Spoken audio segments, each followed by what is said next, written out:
pertama kita membaca doa sebelum belajar. Bismillahirrahmanirrahim. Rabbi zidni ilman warzuqni fahman. Amin. Baiklah Ustazah, pada pembelajaran kali ini kita akan belajar tentang Anak Ustazah, kita masuk ke muatan IPA, pendengaran manusia. Kita akan mempelajari bagian dan cara kerja telinga. Di sini ada contoh seorang anak yang sedang mendengarkan bunyi lonceng. Ini loncengnya ya, Nak. Gelombang bunyi yang merambat melalui udara itu ditangkap oleh telinga anak ini. Nah, di sini kita akan membahasnya.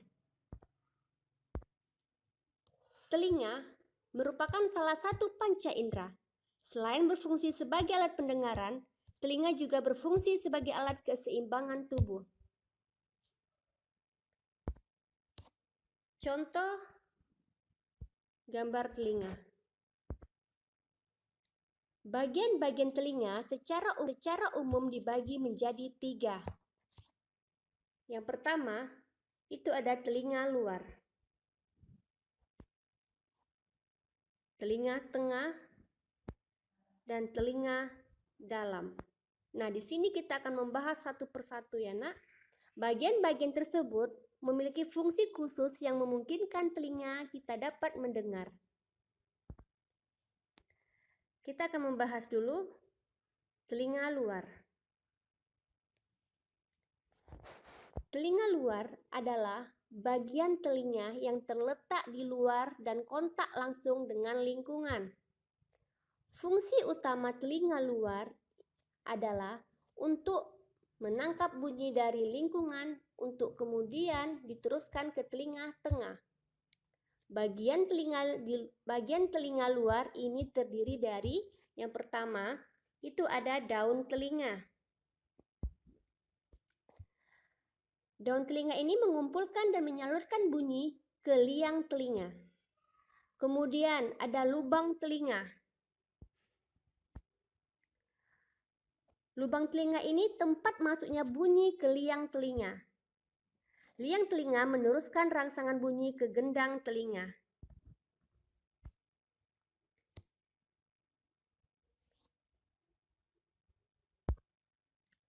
Selanjutnya, telinga tengah. Fungsi telinga tengah yaitu untuk mengubah gelombang bunyi yang ditangkap telinga luar untuk menjadi getaran. Getaran termasuk kemudian dilanjutkan pada telinga dalam. Telinga tengah terdiri dari beberapa hal. Yang pertama itu ada gendang telinga. Gendang telinga. Gendang telinga mengubah bunyi menjadi getaran. 3 tulang pendengaran. Yang pertama itu ada tulang martil, kemudian tulang landasan, dan tulang sanggurdi. 3 tulang pendengar ini, Nak, memperkuat dan mengantar getaran ke saluran telinga yang lebih dalam.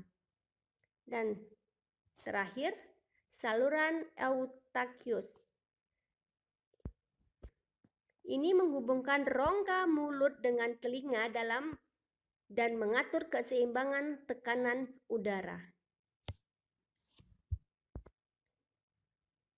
Selanjutnya, telinga dalam.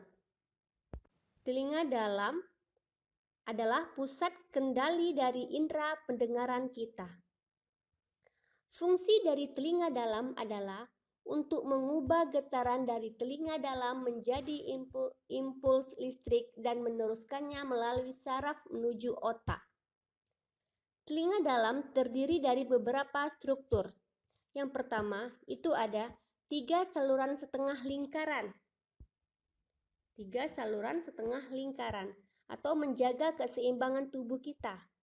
Yang kedua, ada tingkap oval atau jorong. tingkap oval atau jorong untuk meneruskan getaran ke rumah siput. Rumah siput atau koklea, ini dia nak, mengubah getaran menjadi impuls dan meneruskannya ke otak.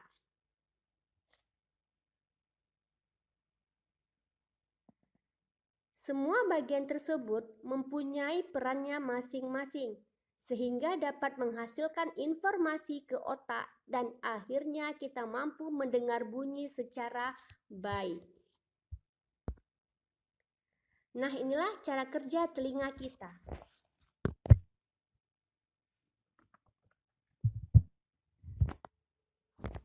Getaran dari sumber bunyi. Gelombang bunyi ditangkap oleh daun telinga. Kemudian masuk ke lubang telinga. Menggetarkan gendang telinga dan diteruskan ke tulang pendengaran. Diteruskan lagi ke tingkap jorong dan ditangkap bundar. Kemudian diteruskan ke rumah siput dan merangsang ujung saraf pendengaran dan disampaikan oleh otak. Saraf pendengaran ini dia mengirimkan rangsang bunyi ke otak. Otak menerjemahkan bunyi yang kita dengarkan.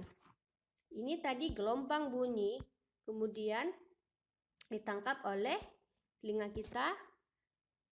Kemudian otak kita menerjemahkan bunyi yang kita dengarkan tersebut. Nah, di sini telinga manusia itu dapat mendengar bunyi dengan frekuensi 20 sampai 20.000 Hz. Kemampuan mendengar setiap orang itu berbeda-beda. Hal itu dipengaruhi oleh faktor usia dan kesehatan telinga. Orang yang telah lanjut usia, biasanya kemampuan mendengarnya akan berkurang. Maksudnya orang yang telah lanjut usia ini nak, seperti nenek kita atau kakek kita. Nah, bagaimana cara merawat telinga kita? Mari kita simak. Yang pertama, kita harus membersihkan telinga bagian luar secara teratur menggunakan sapu tangan dan air hangat. Jangan menggorek-gorek telinga karena dapat mendorong kotoran lebih dalam dan kotoran akan semakin menumpuk. Kotoran yang menumpuk dapat mengganggu pendengaran dan mengakibatkan robeknya selaput gendang telinga. Jika ada sumbatan telinga yang mengganggu, periksa telinga antum ke dokter THT. Jika antum mendengar bunyi terlalu keras, segera tutup kedua lubang telinga agar gendang telinga tidak rusak. Nah, itulah nak pembelajaran kita yang muatan IPA. Kita bersyukur kepada Allah Subhanahu wa Ta'ala karena Dia telah memberikan kita telinga. Maka dari itu, kita gunakan telinga kita untuk mendengarkan yang baik-baik, ya nak. Baiklah nak Ustazah, kita lanjut ke muatan bahasa Indonesia. Nah, pada pembelajaran lalu kita sudah belajar tentang gagasan pokok. Gagasan pokok adalah topik yang dibahas dalam suatu teks. Gagasan pokok atau ide pokok atau gagasan utama itu merupakan inti atau topik yang sedang dibahas dalam suatu paragraf. Gagasan pokok biasanya terdapat dalam kalimat utama. Nah, kalimat utama adalah kalimat yang menjadi inti atau dasar suatu paragraf. Kalau gagasan pendukung atau gagasan penjelas, itu merupakan kalimat yang berfungsi sebagai penjelas dari suatu gagasan pokok itu. Nah, di sini ada gagasan pokok dalam bentuk peta pikiran, gagasan pokok dalam bentuk diagram, dan gagasan pokok dalam bentuk tabel. Di sini kita akan membahas tentang gagasan pokok dalam bentuk tabel. Di sini ada sebuah teks tentang gelar budaya di sekolah. Nah, bisa antum baca sendiri ya nak. Gelar budaya di sekolah. Kita lanjut. Di teks tadi itu ada 2 paragraf. Nah, di sini kita bisa mengambil gagasan pokok dan gagasan pendukungnya. Di paragraf pertama itu ada gagasan pokoknya, keragaman di lingkungan sekolah. Sedangkan gagasan pendukungnya, para siswa berasal dari berbagai suku bangsa. Macam daerah asal siswa sekolah Udin. Setiap daerah memiliki budaya khas. Sedangkan di paragraf kedua, itu ada gelar budaya di sekolah Udin. Gagasan pokok, gagasan pendukungnya, tujuan gelar budaya, kemudian macam gelar budaya, dan penampilan saat gelar budaya. Ini adalah contoh dari gagasan pokok dan gagasan pendukung dalam suatu tabel ya nak ya. Kita buat tabel. Kemarin kita sudah buat peta pikiran dan diagram. Nah, sekarang dalam bentuk tabelnya. Semoga anak ustazah paham ya nak. Nah, pada muatan PPKN, bentuk kerjasama di kelas. Bentuk kerjasama yang ada di kelas yaitu piket kelas. Itu merupakan salah satu kegiatan kerjasama ya nak yang dilaksanakan di dalam kelas. Piket kelas adalah kegiatan membersihkan ruang kelas yang dilakukan setiap hari. Piket kelas memiliki manfaat, yaitu membuat kelas menjadi bersih, melatih kerjasama siswa, dan semangat belajar. Apabila kelas kita bersih, rapi, maka kita belajarnya tetap akan semangat. Nah, di sini ada gambar, bisa antum lihat sendiri ya nak, bagaimana mereka kerjasama dalam melaksanakan piket kelas. Contohnya lagi yaitu mengumpulkan sumbangan. Ketika teman antum mengalami musibah, kerjasama yang dapat dilakukan yaitu mengumpulkan sumbangan secara bersama-sama. Sumbangan dapat berupa uang, makanan, dan pakaian yang layak pakai.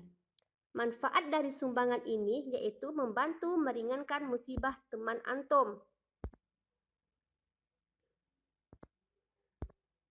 Kemudian mengerjakan tugas kelompok. Kerja kelompok membutuhkan kerjasama antar anggota kelompok. Pekerjaan yang dikerjakan bersama akan cepat selesai. Apabila ustazah memberikan tugas kelompok, maka antum harus mengerjakannya bersama-sama supaya pekerjaan akan cepat selesai.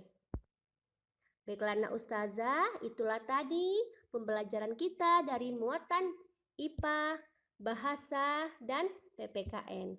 Semoga anak ustazah paham dan mengerti dan tetap semangat belajarnya walaupun di rumah ya nak. Anak ustazah silakan antum tulis materi kita hari ini. Ustazah akhiri. Wassalamualaikum warahmatullahi wabarakatuh.